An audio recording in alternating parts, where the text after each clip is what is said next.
This is the busiest socket header section of our motherboard. There are numerous inputs and outputs here, which I'd like to briefly mention.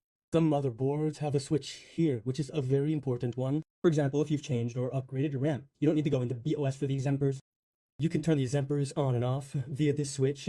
Right next to it is a white socket and extra fan socket. Let's say you want to add extra fans to your case after these fan sockets are full. There are special fan splitters that attach to this section. By attaching them here, you can add extra fans to different areas of your case. In your case models, there are usually one or two USB 3.0 ports on the panel. Here, there are two USB 3.0 ports. As you can see, we find the USB 3.0 port on the motherboard and carefully plug it in, paying attention to the tabs. In this case, we have two USB 3.0 ports on the motherboard. One of the most important cables is the Audi cable. It has full pins inside. By aligning the filled pins with the empty pins and installing them this way, we can seamlessly transfer the sound and microphone to the panel on the case.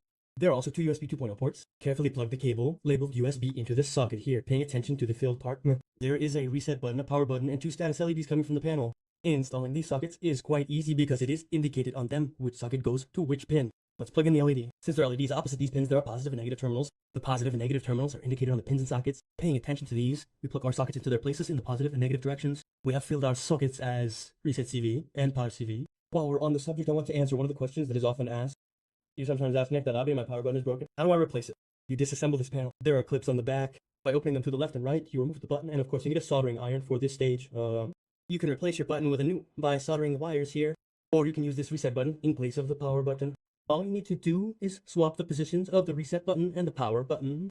Since we don't use the reset button very often, you can manage like this. Now, Nick, what do we do if we need to reset the computer? When you press and hold the power button, the computer resets itself.